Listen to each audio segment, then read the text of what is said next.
हजरत दरियाए गंजुल करामत रदियल्लाहु ताला अन्हु इरशाद फरमाते हैं कि तैबा में मर के सीधे चले जाओ आंखें बंद। आप लोग कुछ बोलें। तैबा में मर के सीधे चले जाओ आंखें बंद, सीधी सड़क ये शहरे शफाअत नगर की है।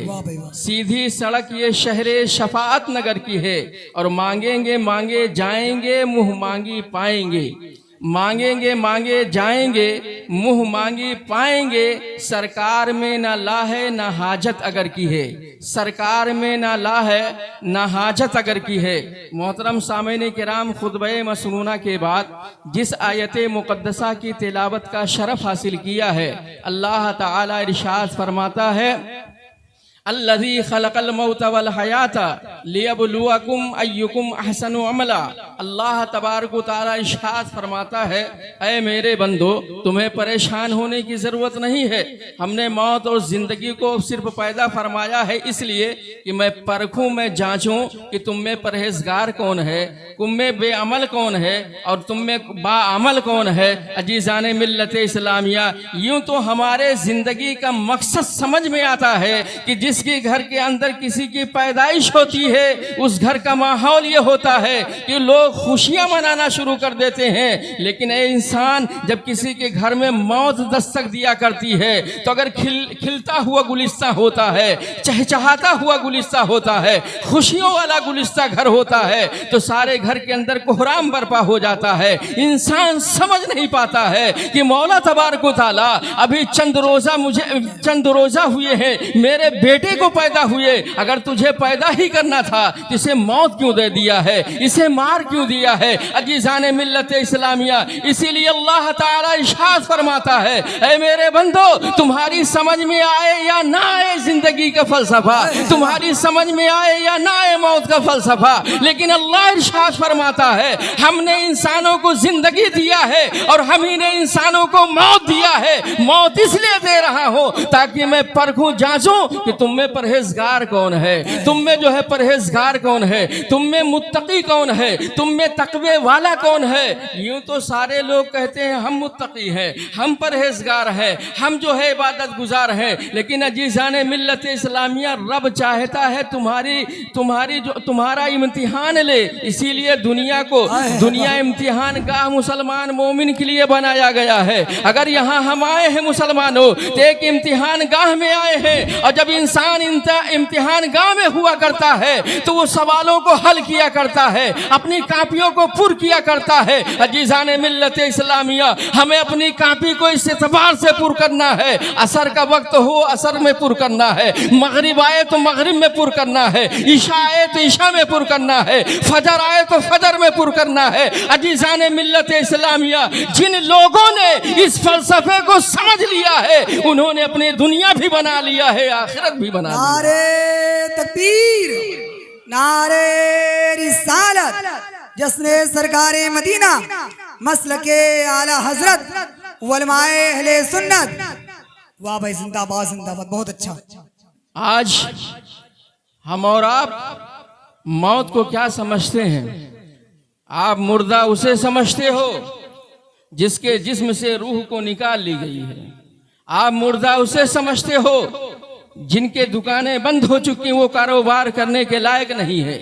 आप मुर्दा उसे समझते हो जिसके कान सुनने के लायक ना रह गए हो। आप मुर्दा उसे समझते हो जिनकी आंखें अखियारी ना रह गई हो। आप मुर्दा उसे समझते हो जिनके हाथ और पैर चलने से कासिर हो गए हो, जिनके जिस्म से रूह को निकाल लिया गया हो, उसे आप मुर्दा समझते हो। लेकिन कुरान किसे मुर्दा कहता है? कुरान ने तो उसे मुर्दा कहा है जिसे अबू जहल कहा जाता है। हाल ये है कि मक्के में अबू जहल है, हाथ सलामत है, पैर सलामत है, आंखें सलामत है, जबान सलामत है, समाज सलामत है, हाथ पैर सलामत है, लेकिन फिर भी कुरान अबू जहल को मुर्दा कह रहा है। अजीज़ान मिल्लत इस्लामिया, रूह बाकी है, जिस्म बाकी है, हाथ की हरकतें बाकी है, कान की सुनवाई बाकी है, आंख की रोशनी बाकी है। इसके बावजूद भी अबू जहल को लोग मुर्दा कह रहे हैं, कुरान मुर्दा कह रहा है। अजीजान मिल्लत इस्लामिया उसे मुर्दा कहा जा रहा है। हमारा फलसफा ये है कि हम उसे मुर्दा कहते हैं जिसके जिस्म से रूह निकाल दी जाती है, जिसका चलना फिरना मजबूर हो जाता है, उसे हम मुर्दा कहते हैं। लेकिन कुरान उसे भी मुर्दा कहता है। अबू जहल मक्के में चल रहा है, मुर्दा कहा जा रहा है।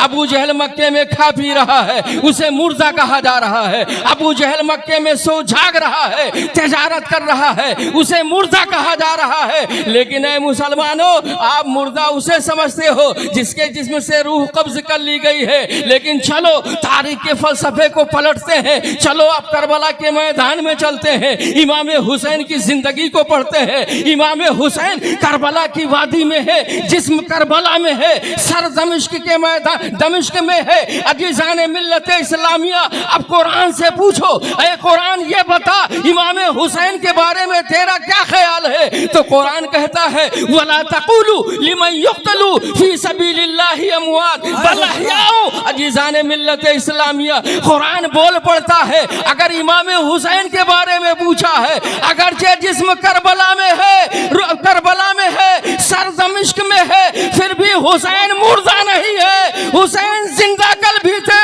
हुसैन जिंदा आज भी है, और हुसैन सुबह क़यामत तक जिंदा रहे। वाह वाह, जिंदाबाद जिंदाबाद, सुभान अल्लाह भाई, बहुत खूब, वाह वाह। हमने सुना था, हमने समझा था, हमारे माशरे में मशहूर है कि जिसके जिस्म से रूह निकल जाती है वो है मुर्दा होता है। जिसके हाथ पैर नहीं चलते हैं उसे हम मुर्दा कहते हैं। लेकिन अजीजान मिल्लत इस्लामिया, कुरान कहता है हुसैन को मुर्दा न कहो, बल्कि उन्हें मुर्दा सोच भी नहीं सकते हो। मैंने मिजाजे अबू जहल से पूछा, अरे अबू जहल ये बता, तेरा हाथ सलामत है, तेरा पैर सलामत है, तुम मक्का के गलियों में चल रहा है, तिजारत कर रहा है, सरदारी कर रहा है, इसके बावजूद कुरान तुझे मुर्दा क्यों कह रहा है? तुम मिजाजे अबू जहल कहता है अदावत मुस्तफा ने मुझे दुनिया में जिंदा नहीं रखा, मुझे जीने नहीं दिया। और हुसैन से मैंने पूछा, ऐ हुसैन आजम, आपका जिस्म करबला में है, सर दमिश्क में है, आखिर आपको जिंदा कुरान क्यों कह रहा है? तो हुसैन ने फरमाया था मोहब्बत रसूल ने दुनिया में मुझे कभी मरने नहीं दी। वाह भाई वाह, जिंदाबाद जिंदाबाद, बहुत अच्छा हजरत, वाह। हुसैन कल भी जिंदा थे और आज भी जिंदा हैं और सुबह क़यामत तक जिंदा रहेंगे। गुरु श्री पढ़े, अर्ज करता हूँ अल्लाहुम्मा सल्ली अला सय्यिदिना व शफीअना व तबीयना व हबीबना मलजाना मौलाना मुहम्मदिन बारिक वसल्लिम सलातुं व सलामन अलैहि या रसूल अल्लाह सल्लल्लाहु तआला अलैहि व आलिहि वसल्लम। आवाज थोड़ा फ्री करो इसकी।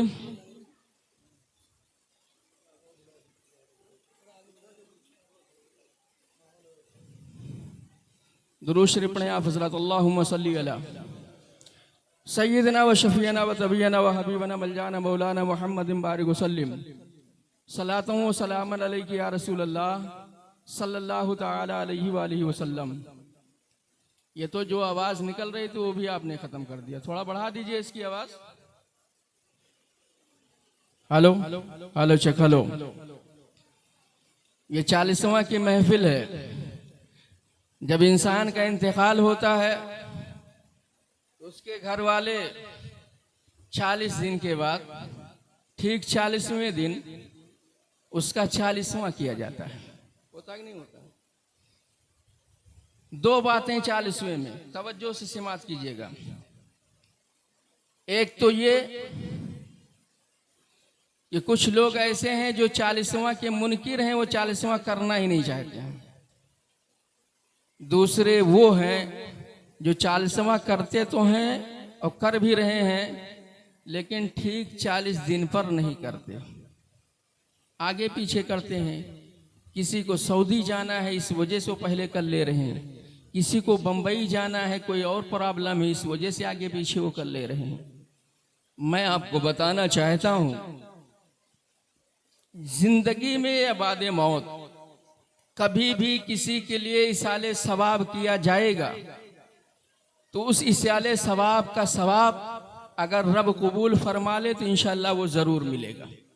चाहे जब किसी के नाम से इसाले सवाब किया जाए वो इसाले सवाब जरूर मिलेगा अगर रब कबूल फरमा ले तो। समझ रहे हैं? अब मसला ये है कि ठीक 40वें दिन 40वां होना चाहिए कि 30वें दिन 40वां होना चाहिए कि 25वें दिन 40वां होना चाहिए कि 39वें दिन 40वां होना चाहिए, इस पर थोड़ा से रोशनी में डालना चाहता हूं। आज कुछ लोग 25वें दिन 40वां करते हैं और बड़े फख्र के साथ बोलते हैं हमने 40वां अपने अब्बा का कर दिया है, हमने अपने वालिदा का 40वां कर दिया है। मैं आपसे पूछना चाहता हूं मुसलमानों, या तो आपकी गणित कमजोर है या तो आपका हिसाब किताब कमजोर है। कभी भी कोई आदमी अगर वो LKG UKG का बच्चा होगा तो वो 25 को कभी 40 नहीं पढ़ा करता है, 29 को कभी 40 नहीं पढ़ता है, 32 को कभी वो 40 नहीं पढ़ता है, 13-14 को कभी 40 नहीं पढ़ा करता है। आप तो उस बच्चे के बाप हो मुसलमानों, आपने 25 को 40वां कैसे कह दिया? आपने 29 को 40वां कैसे कह दिया? आपने 32 को 40वां कैसे कह दिया? पता ये चला मुसलमानों, ये तुम्हारी मन घड़त है, ये तुम्हारी नजरिया है कि कभी 20 को 40 बना देते हो, कभी 25 को 40 बना देते हो, कभी 32 को 40 बना देते हो। लेकिन मुसलमानों 40 ही रहेगा, 29 कभी 40 नहीं हो सकता है, 25 कभी 40 नहीं हो सकता है, 20 कभी 40 नहीं हो सकता है। अजीजाने मिल्लत इस्लामिया, अरे इसाले सवाब का मामला है। जिंदगी में कभी भी किसी भी लम्हे किसी भी टाइम अल्लाह और उसके रसूल के लिए, अपने मरहूमीन के लिए अगर इसाले सवाब करोगे, रब कबूल करेगा, तुम्हारे मरहूम को मिल जाएगा, तुम्हारे मरहूम की मगफिरत हो जाएगी। लेकिन 40वां नहीं होगा। आज के दौर में भी कुछ लोग चाहते हैं कि 40वां बंद हो जाए, 40वां न किया जाए। और रसूलुल्लाह की बारगाह में चलते हैं और उस दौर की तारीख को मुलाहिजा फरमाते हैं कि वो दौर भी था जब मुसलमान सिर्फ 39 हो चुके थे। लोग चाह रहे थे, मक्का के कुफ्फार चाह रहे थे, वहां के मुशरिकीन चाह रहे थे कि आयात 39 मुसलमान हो गए हैं, लेकिन 40 नहीं होने देंगे। 40 पर पाबंदी लगी हुई थी, 40 पर रोक लगा हुआ था, 40 पर बड़ा जोर दिया जा रहा था। अगर मक्के का कोई आदमी 40वां बन गया तो इस्लाम मुकम्मल हो जाएगा, इस्लाम ताम हो जाएगा, इस्लाम कामिल हो जाएगा, इस्लाम अकमल हो जाएगा। अजीजाने मिल्लत इस्लामिया, और उसी जमात में सैयदना उमर फारूक आजम भी थे, वो भी चाह रहे थे अरे इस्लाम में 39 मुसलमानों ने कलमा पढ़ लिया है, लेकिन अब 40वां नहीं होने देंगे। यही तो वजह थी, अपने घर से निकलते हैं, तलवार को नियाम से निकालते हैं, अल्लाह के नबी की बारगाह में जा रहे हैं कि माज़अल्लाह अगर नबी से मुलाकात हो जाती है तो मैं उनके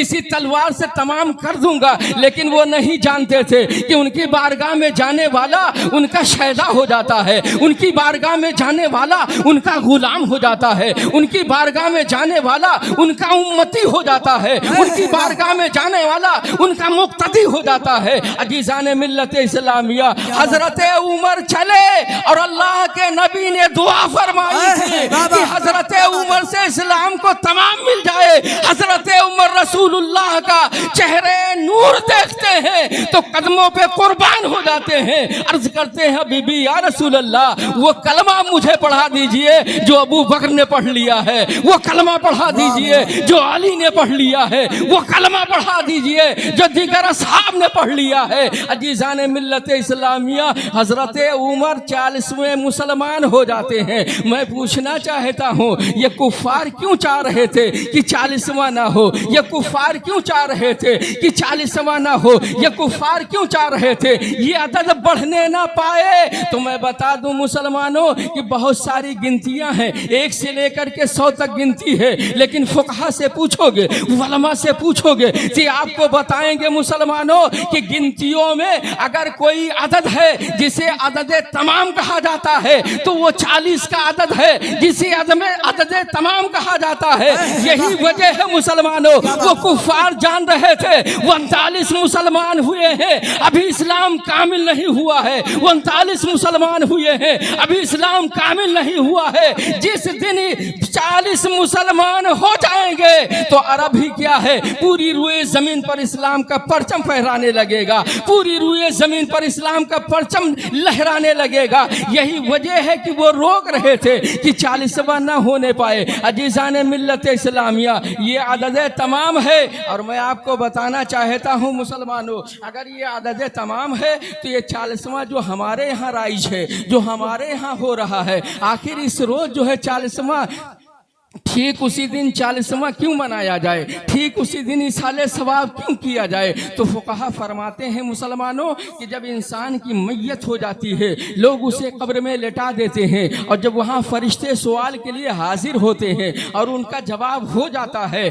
अगर उनका जवाब इस्लाम के तौर तरीके के मुताबिक होता है, मुसलमान मरा है, तो यकीनन अल्लाह को अल्लाह ही कहेगा, रसूलुल्लाह को अपना नबी ही तस्लीम करेगा। अगर वो सवाल में कामयाब हो गया है, जन्नत का मुज्जा उसे मिल गया है मुसलमानों, लेकिन मुसलमानों उसको उसी हालत पर छोड़ दिया जाता है। जब ठीक 40वां दिन होता है तो आखिरत की मंजिल की जो तब्दीलियां होती हैं, उसी 40वें दिन उसकी तब्दीली की जाती है। अगर जन्नत का बिछौना आना है तो 40वें दिन आ रहा है, जन्नत की नेमतें मिलने वाली हैं तो 40वें दिन मिल रही हैं। यही वजह है, अगर मरने वाला जहन्नमी है तो जहन्नम का ईंधन, जहन्नम की आग अगर ढकेली जाएगी तो 40वें दिन ही अजाब नाजिल होता है। इसीलिए फुक़हा फरमाते हैं आखिरत में तब्दीली का दिन है, इसीलिए अपने मरहूमीन के नाम से ठीक 40वें दिन दुआ किया करो, इसाले सवाब किया करो।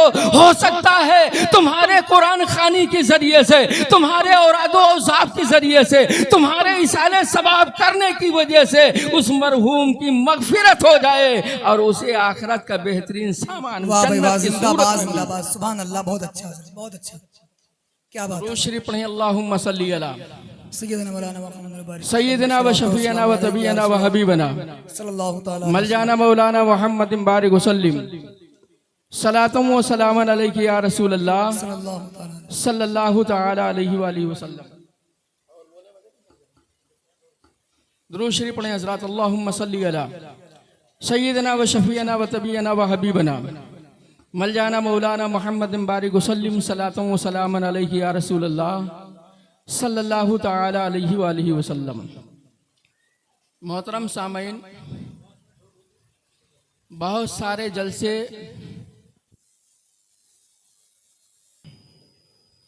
मोहब्बत से दुरूद शरीफ पढ़ें। अल्लाहुम्मा सल्ली अला सय्यदना व शफीना व तबीना व हबीबना मलजाना मौलाना मुहम्मद बारिक वसल्लिम सलातुम व सलामन अलैहि या रसूल अल्लाह सल्लल्लाहु तआला अलैहि व आलिहि वसल्लम। हज़रत मुआज़ बिन जबल रदी अल्लाह ताला अन्हु एक सहाबी रसूल हैं। जब आपके मौत की घड़ी करीब आती है तो हज़रत मुआज़ बिन जबल रदी अल्लाह ताला अन्हु रोने लगते हैं। कुछ हजरात वहाँ पर मौजूद थे, उन्होंने पूछा, ऐ मुआज़ बिन जबल, क्या मौत की सख्ती से, मौत के डर से आप रो रहे हैं?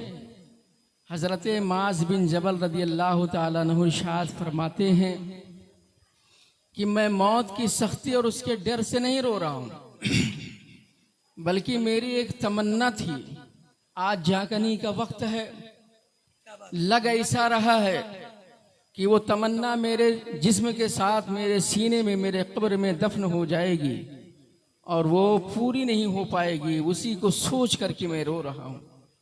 लोगों ने पूछा, कौन सी तमन्ना थी? हज़रत मुआज़ बिन जबल रदी अल्लाह ताला अन्हु इरशाद फरमाते हैं कि सुनो, इसे आज तक मैं पर्दे से गैब में रखा, किसी पर मैंने जाहिर ना किया। मैं जंगों में जाता था, रब से दुआ करता था, मौला तबारक व तआला अपने बंदे मुआज़ बिन जबल को एक ऐसा लम्हा अता फरमा दे, एक ऐसा महीना अता फरमा दे कि जो महीना रमज़ान का हो और मैं रोज़े से हूँ। बोलो सुभान अल्लाह। जो रमज़ान का महीना हो और मैं रोज़े से रहूँ, और जहाँ सामने जंग हो जंग के मैदान में रहूं, दुश्मनों के साथ मेरा मद्दे मुकाबिल हो, मैं लोगों के साथ बरसरे पेकार रहूं और हाल ये हो कि जिस्म के सारे आज़ा जो है थकन की वजह से चूर हो जाएं, खून लहू जिस्म से निकल करके जमीन को सैराब करने लगे, जबान प्यास की वजह से सूख कर कांटा हो जाए और उसके बाद वही कुफारो मुशरिकीन के नरगे में मैं रहूं और वो मुझे घेर करके कभी वो हमारे हाथों को शहीद करे, कभी वो हमारे कानों को काटे, कभी वो हमारे नाकों को काटे, कभी वो हमारे जिस्म को काटे और इस तरीके से मौला तबारक व तआला मेरी रूह परवाज कर जाए। तो जब कल क़यामत के दिन अल्लाह की बारगाह में मेरी पेशी हो और पूछा जाए, ऐ माज़ बिन जबल तुम इतने दिन दुनिया में रहे, हमारे लिए क्या लेके दुनिया में आए हो? तो माज़ बिन जबल इशारे से इशारा कर दे कि अल्लाह रब्बुल इज्जत जो तूने जबान दिया था उस जबान को जंग में कुर्बान करके आ गया हो, जो हाथ तूने दिया था उस हाथ को मैदान में कुर्बान करके आया हो, जो जिस्म तूने दिया था वो इस्लाम की बका और आबियारी के लिए कुर्बान करके आया हो। अजीज़ान मिल्लत इस्लामिया हजरत माज़ बिन जबल रदियल्लाहु ताला अन्हु ये बयान फरमाते हैं और बयान फरमाने के बाद आपकी रूह कफ़से उनुसरी से परवास कर जाती है। इन्ना लिल्लाहि व इन्ना इलैहि राजिऊन। दुरूद शरीफ पढ़ो, आखिरी बात अर्ज करके मुरुखसत होता हूँ। सल्लल्लाहु अला नबील उम्मी वालिही सलातु व सलाम अलैका या रसूल अल्लाह सल्लल्लाहु तआला अलैहि वालिहि वसल्लम। हर मुसलमान को मरने से पहले अपनी कब्र की तैयारी करने की ज़रूरत है, अपनी आखिरत को बनाने की ज़रूरत है, अपनी कब्र को नूर वाली बनाने की ज़रूरत है, उसकी तैयारी करना है। अजीज़ान मिल्लत इस्लामिया सिर्फ जलसे कर लेने से ही काम चलने वाला नहीं है, तकरीर सुन लेने से सिर्फ काम चलने वाला नहीं है। आज हालात ये हैं मुसलमानों कि जलसों के तादादें बढ़ गई हैं, जलसे सुनाने वालों की तादाद बढ़ गई है, लेकिन अजीज़ान मिल्लत इस्लामिया अगर कमी नज़र आती है मुसलमानों तो अमल की कमी नज़र आ रही है। आज कौन मुसलमान हमारा है जो नहीं जानता है मुसलमानों कि जुआ खेलना हराम है, लेकिन हमारा मुसलमान जुआ खेल रहा है? कौन ऐसा मुसलमान है जो नहीं जानता है कि शराब पीना हराम है, इसके बावजूद लोग शराब पी रहे हैं? कौन नहीं जानता है मुसलमानों कि नमाज छोड़ना हराम है, इसके बावजूद नमाजें तर्क की जा रही हैं? अजीज़ान मिल्लत इस्लामिया हालात ये है मुसलमानों, हम सब जानते हैं। कौन मुसलमान ऐसा है जो नहीं जानता है कि वालिदैन की खिदमत गुजारी करना चाहिए, उनका अदब व एहतराम करना चाहिए? लेकिन अजीज़ान मिल्लत इस्लामिया आज के दौर के माएँ हैं जिन्हें घर से बाहर निकाला जा रहा है,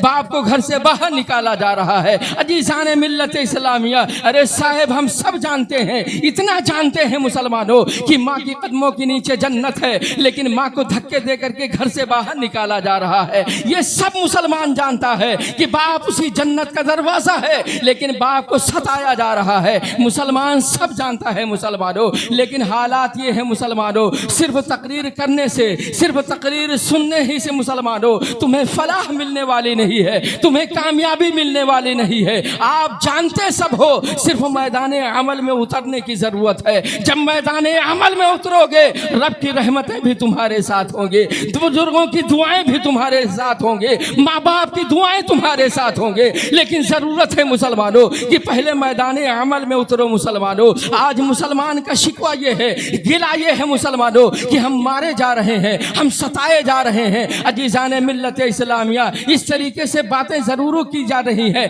लेकिन मुसलमानों दुआ कर रहे हैं, दुआएं कबूल नहीं हो रही हैं। अजीज़ान मिल्लत इस्लामिया मैं आपसे बताना चाहता हूँ मुसलमानों, अगर दुआ को कबूल कराना है, दुनिया में सुरखरू रहना है मुसलमानों, तो इस तरीके से रहो मुसलमानों। सिर्फ दुआ करने से जिंदगी में इनकलाब नहीं आएगा। अगर इनकलाब जिंदगी में लाना है तो मैदान अमल में आना होगा। क्या आपको ये सीरत के रसूल से आपको नहीं मिलता है कि दुनिया के इस्लाम के सबसे पहली जंग है जिसे जंगे बदर कहा जाता है। अल्लाह के प्यारे नबी सल्लल्लाहु अलैहि वसल्लम की जाते बाबरकत है। 313 मुसलमान हैं। हालात ये है कि हाथ में बराबर की कोई औजार नहीं है, कोई हथियार नहीं है। इसके बावजूद अल्लाह के नबी सल्लल्लाहु अलैहि वसल्लम तमाम मुसलमानों को लेकर के मैदान बद्र में हाजिर हो जाते हैं। किसी के हाथ में तलवार नहीं है, किसी को टहनी थमा दिया जाता है, किसी को हुजूर की टहनी दे दिया जाता है। अजीजान मिल्लत इस्लामिया, जब मैदान बद्र में सहाबा सब बसब हो जाते हैं, कुफार और मुशरिकीन 1000 की तादाद है, वो भी सब बसब हो जाते हैं। आपस में तलवारें बेनियाम हो जाती हैं। जब तलवारें चलने लगती हैं तब अल्लाह के नबी सल्लल्लाहु अलैहि वसल्लम अपने हाथ को रब की बारगाह में उठाते हैं, अर्ज करते हैं, ऐ बारे इलाहा, ये मुट्ठी भर मुसलमान थे जो तेरी वहदानियत के लिए, इस्लाम के परचम को बुलंद करने के लिए तेरे मैदान बद्र में आ गए हैं। अल्लाह तू इनकी नुसरत फरमाना, इनकी मदद फरमाना। अजीजान मिल्लत इस्लामिया, मैं आपसे पूछना चाहता हूँ, वो नबी जो मदीने में रहा हो, वो नबी जो मक्के में रहा हो, वो नबी जो इमामुल अंबिया हो, हमारा अकीदा है अगर वो नबी चाहता मदीने में बैठ करके दुआ करता कि मौला तबारक व तआला जो मैदान बद्र में कुफार और मुशरिकीन आए हैं उन्हें शिकस्त दे दे, वो हमेशा हमेश के लिए खाकिस्तर हो गए होते। लेकिन उम्मत को जहन देना था, उम्मत को सबक देना था कि मैं तो पावर वाला हूँ, मैं तो ताकत वाला हूँ, मदीने में बैठ करके फौजों को शिकस्त दे सकता हूँ। लेकिन मेरी उम्मत इतनी ताकतवर तो नहीं होगी, उसे लड़ना पड़ेगा, उसे मैदान में उतरना पड़ेगा। हमारी आपकी दिलजोई के लिए नबी मुट्ठी भर जमात को लेकर के रब की बारगाह में आ जाते हैं, मैदान बद्र में हाजिर हो जाते हैं। और आने के बाद जब दस्ते दराज फरमाते हैं तो रब ने नुसरत भी फरमाई है, हिमायत भी फरमाई है, फतह और नुसरत भी फरमाया है और मोमिन को जहन दिया है, ऐ मुसलमानों, अगर तुम फतह और नुसरत रब की तरफ से चाहते हो, अगर इनकलाबे दुनिया में जिंदगी में इनकलाब चाहते हो तो मैदान अमल में उतरो। रब तबारक व तआला तुम्हारी नुसरत फरमाएगा, तुम्हारी हिमायत फरमाएगा, तुम्हारी हिमायत फरमाएगा। अजीजान मिल्लत इस्लामिया, लेकिन अमल कौन करेगा मुसलमानों? जानते हम भी हैं लेकिन अमल नहीं है, जानते आप भी हो लेकिन अमल नहीं है। एक जायजा पेश करता हूँ, अपनी बात मुख्तसर करता हूँ मुसलमानों। हजरत अमर इब्न आस रदियल्लाहु ताला अन्हु की जिंदगी पढ़ो मुसलमानों। हजरत उमर फारूक आजम के जमाने में मुल्क शाम की तरफ सिपह सालार बनाकर भेजे जाते हैं। लड़ाई हो रही है, किले पे किला हजरत अमर इब्न आस फतेह करते चले जा रहे हैं। एक आखिरी किले पर पहुंचते हैं और पहुंचने के बाद एक हफ्ते तक यलगार करते हैं लेकिन न फतेह होती है। अजीजान मिल्लत इस्लामिया, न वो किला फतेह हो रहा है। थक हार करके हजरत अमर इब्न आस एक खत लिखते हैं, ऐ अमीरुल मोमिनीन, हमने सारी जतन कर लिया है, सारी मेहनतें लगा ली है, बहुत मेहनतें की है, लेकिन वो किला ऐसा है जो फतेह नहीं हो रहा है। आखिर वजह क्या है जो किले फतेह नहीं हो रहे हैं? हजरत उमर फारूक आजम ने जब वो खत को पाया था तो वो अमीरुल मोमिनीन थे, वो आका व मौला थे, उन्हें चाहिए था कि और फौजी लश्कर भेज दिए होते और असलहे बारूद भेज दिए होते। लेकिन हजरत उमर फारूक आजम रदियल्लाहु ताला अन्हु ने कोई जो है फौजी कमक को नहीं भेजा था, कोई लश्कर नहीं भेजा था, बल्कि उसी खत के जवाब में इरशाद फरमाते हैं कि ऐ लोगों, सब के सब मिल करके अपना अपना मुहासिबा करो, अपने अपना मुहासिबा करो। जब वो खत आता है, अमर इब्ने आस ने उस खत को पढ़ा था, सारे फौजियों को इकट्ठा फरमाते हैं और इकट्ठा फरमाने के बाद पूछते हैं, ऐ लोगों, अपना अपना जायजा लो, अपना अपना मुहासिबा करो, चलो देखते हैं किसके अंदर कौन सी कमी पाई जा रही है। सारे लोग अपने चेहरे को देख रहे हैं, कहने पर मजबूर हो जाते हैं कि ऐ अमर इब्ने आस, हमारा चेहरा तो सुन्नते रसूल से सजा हुआ है, हमारे चेहरे पर तो दाढ़ी है और वो भी ऐसी दाढ़ी है जो मुश्त बराबर है। अजीजान मिल्लत इस्लामिया, लोग अपने कपड़े को देख रहे हैं, अर्ज कर रहे हैं, ऐ अमर इब्ने आस, जो हमने कपड़ा पहन रखा है वो सुन्नत के मुताबिक है, हमारे नाखून सुन्नत के मुताबिक है, हमारा पैराहन सुन्नत के मुताबिक है, हमारी टोपी सुन्नत के मुताबिक है, हमारा बाल सुन्नत के मुताबिक है, हमारा उठना बैठना सुन्नत के मुताबिक है, हमारा चलना फिरना सुन्नत के मुताबिक है। नमाजों का मामला ये है, जंग हो रही होती है, कुछ लोग नमाज पढ़ लेते हैं हैं, पीछे चले जाते हैं, दूसरे आते हैं, वो नमाज पढ़ लेते हैं। नमाजों की मुहाफिजत भी हो रही है, कुरान की तिलावत भी हो रही है, औरादो औजाब भी हो रहे हैं, चेहरा भी सुन्नत रसूल से सजा है, कपड़ा भी सुन्नत रसूल के मुताबिक है, सोना जागना भी सुन्नत रसूल के मुताबिक है, हमारा रहन भी सुन्नत रसूल के मुताबिक है। आखिर वजह क्या है कि रब ने अपनी फतह नुसरत को रोक लिया है? वजह क्या है कि रब ने फतह नुसरत से हमें जो है महरूम रखा है? एक लोग खड़े होते हैं और खड़े होने के बाद अर्ज करते हैं, अय अमीरुल मोमिनीन, अय सिपह सालार लश्कर, अय अमर इब्ने आस, एक चीज की तसाहुली हम लोगों से हो रही है, एक चीज की कमी हम में पैदा हो गई है। पूछा कौन सी कमी है? कहा हमने मिसवाक करना कम कर दिया है। मुसलमानों, लफ्ज पर गौर करो।